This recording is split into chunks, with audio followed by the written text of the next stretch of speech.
Laskar Ganjar Puan yakin Ganjar mendapatkan tiket dari PDI Perjuangan. Ini umpama ya, kalau Mas Ganjar tidak dicalonkan oleh PDI Perjuangan, saya jamin Mas Ganjar akan kalah di Jawa Tengah. Tidak sampai 30%. Pasti akan tergulung, kata Bambang Pacul. Apakah kalimat ini nanti akan terbukti atau tidak? Menurut analisis saya,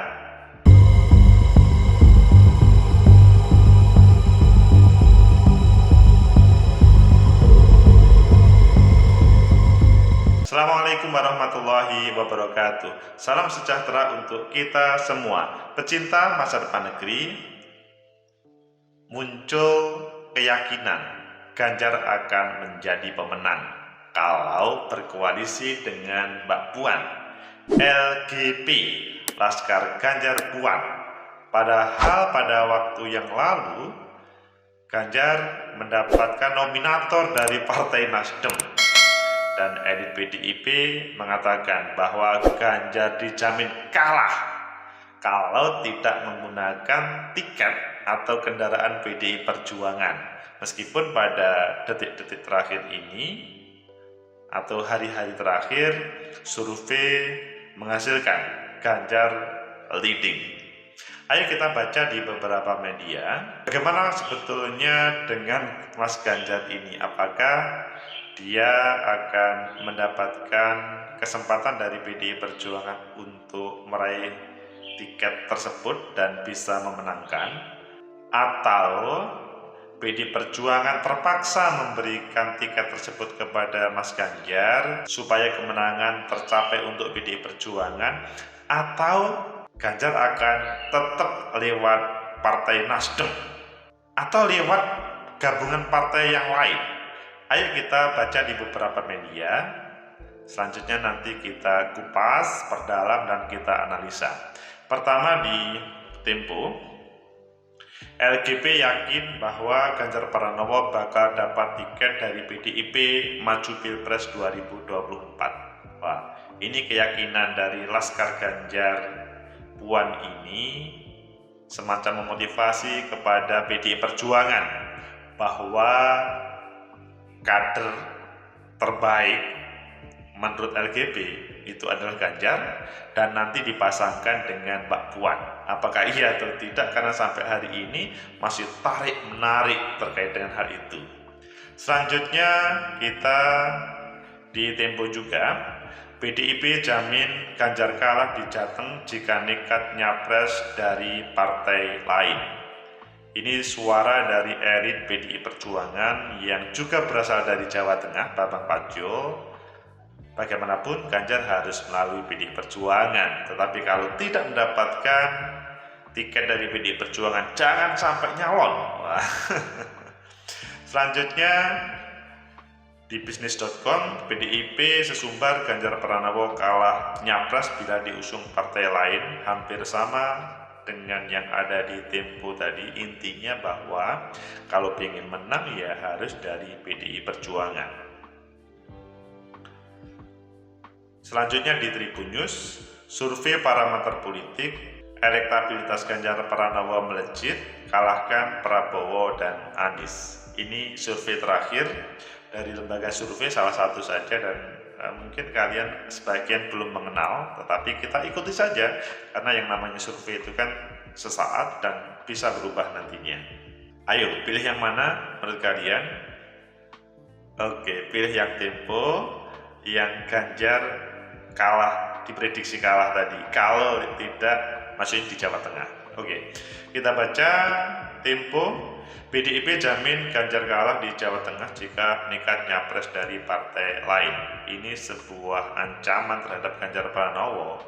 Di kandangnya sendiri Ganjar akan kalah kalau tidak menggunakan PDI Perjuangan. Tempo.co, Ketua Dewan Pimpinan Pusat Bidang Pemenangan Pemilu PDIP Bambang Wuryanto alias Bambang Pacul mengatakan Gubernur Jawa Tengah Ganjar Pranowo tidak akan menang di provinsi asalnya.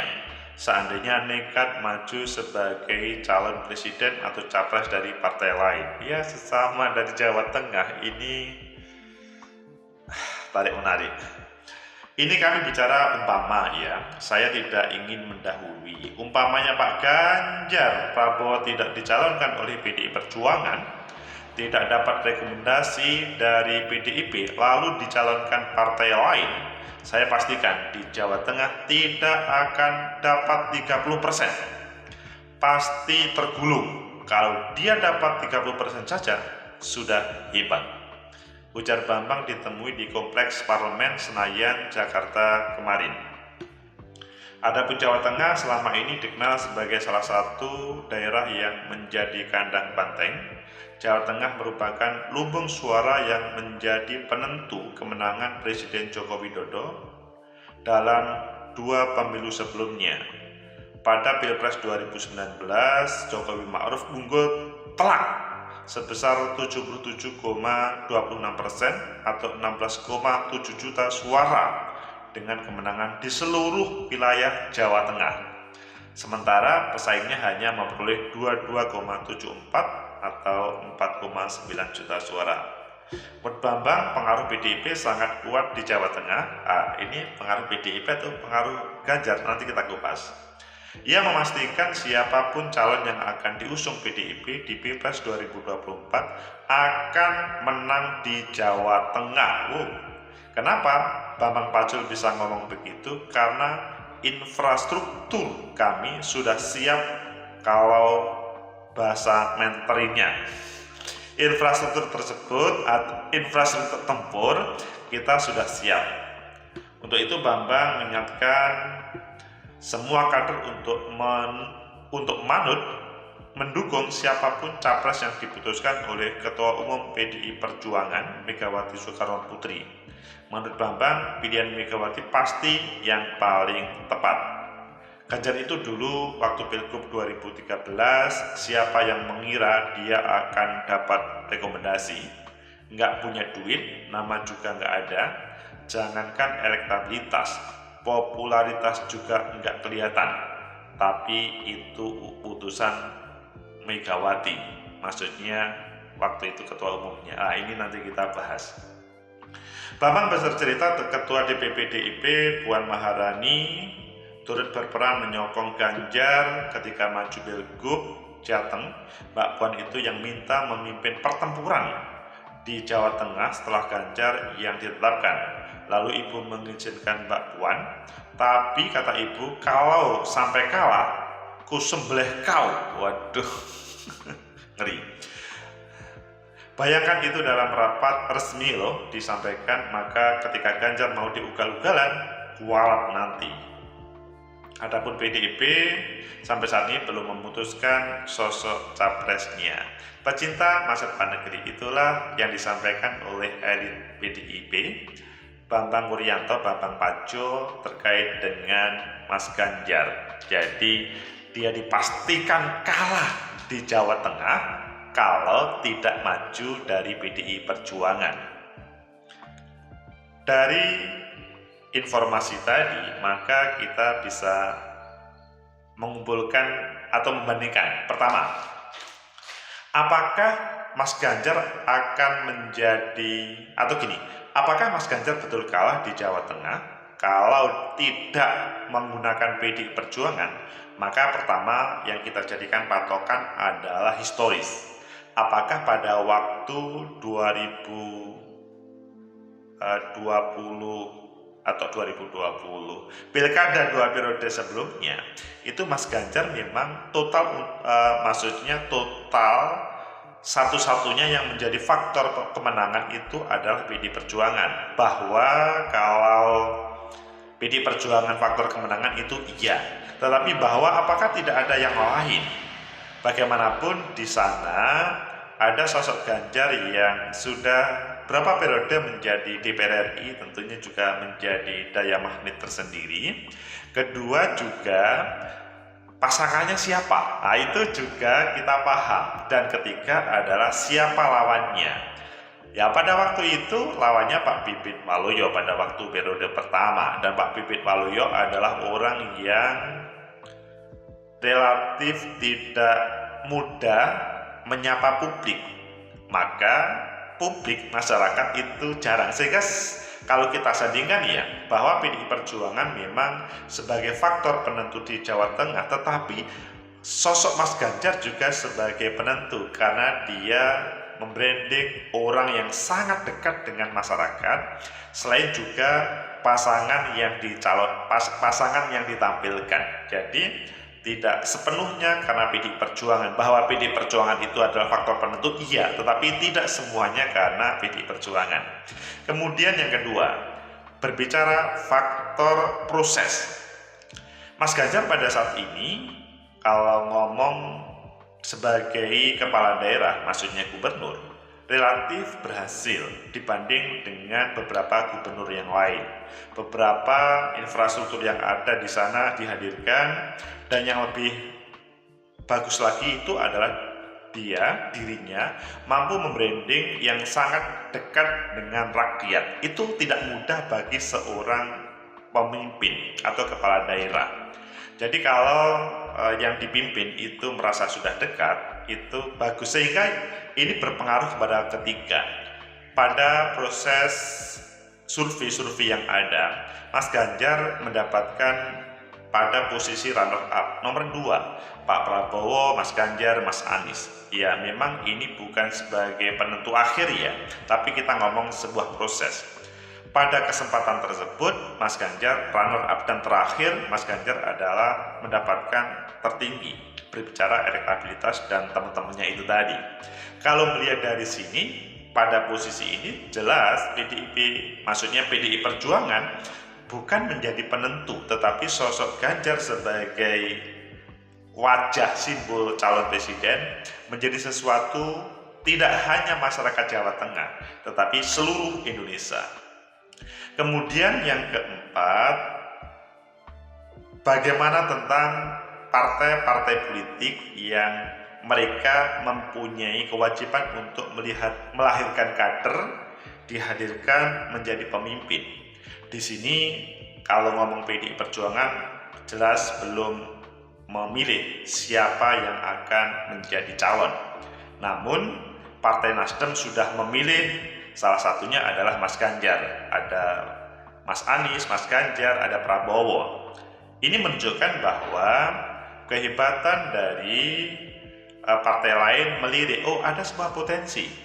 Dia tidak melihat ini miliknya PDI saja, tetapi ini adalah miliknya bangsa, sehingga potensial untuk diambil.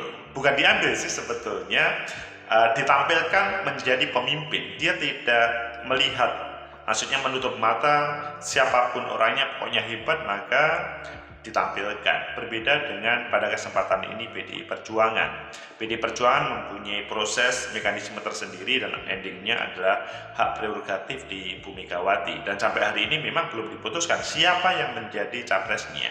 Bisa saja Mas Ganjar nanti dicalonkan oleh PDI Perjuangan, tetapi juga bisa dicalonkan oleh partai-partai yang lain. Sehingga dari 4-5 hal tadi, maka seandainya Mas Ganjar itu tidak diajukan oleh PDI Perjuangan, maka ini pasti PDI Perjuangan akan rugi. Jadi hadir kader yang bagus tetapi tidak ditampilkan. Namun ketika PDI Perjuangan sudah misalkan mempunyai Mbak Puan, apakah itu tidak ada rugi ketika tidak menampilkan Mbak Puan? Nah, disinilah maka keberadaan survei, keberadaan komunikasi politik dengan tidak cukup elit politik tetapi dengan masyarakat, dan selanjutnya semacam tryout terhadap rakyat, siapa yang terbaik itu akan disandingkan antara Mbak Puan sama Mas Ganjar. Intinya adalah PDI Perjuangan pasti akan merasa rugi nantinya kalau tidak menampilkan Mas Ganjar. Namun kalau kita merefleksi pada 2014, pada waktu itu kan Pak Jokowi akhirnya diberikan amanah untuk menjadi calon presiden, meskipun diberikan label petugas partai. Yang penting kan sesudah itu menjadi pemenang. Sehingga dilematis bagi PDIP pada kesempatan ini. Mau melihat seperti Pak Jokowi kemenangan pada 2014 atau melihat Bu Megawati yang dicalonkan pada 2009 atau 2004. Ya, ini tentunya masih semuanya berproses ya. Sehingga di sisi lain, partai-partai politik lain juga pasti akan tertarik untuk berkomunikasi dengan PDI Perjuangan. Apakah menjadi bagian dari proses kemenangan itu, atau bahkan ya sudah, Mas Ganjar kita ambil saja. Yang pasti Mas Ganjar merupakan sesuatu bagi masyarakat Indonesia, tidak hanya Jawa Tengah, dan elit PDI Perjuangan bisa menampilkan beliau sebagai capres dan kemungkinan akan menang dengan syarat ya bla bla bla bla bla, masih panjang. Namun juga ada kesempatan dari partai-partai yang lain untuk mengambil kalau tidak dipakai dan kemudian menang, nanti akhirnya PDI Perjuangan akan kalah. Semua dalam berpolitik itu serba mungkin, dan Mas Ganjar pada kesempatan ini kalau tidak membuat sebuah keputusan yang tepat, begitu juga partai tidak membuat sebuah keputusan yang tepat, bisa-bisa kalah semuanya. Namun kalau Mas Ganjar bisa mengambil keputusan yang tepat, begitu juga partai mengambil tepat, apakah partai pendukung atau partai lawan, maka akan meraih kemenangan. Semoga menjadi refleksi bagi kita bersama. Pilihan terhadap siapa yang akan memimpin negeri ini adalah pilihan terbaik untuk seluruhnya. Semoga bermanfaat. Like, subscribe, comment, and share. Sampai jumpa.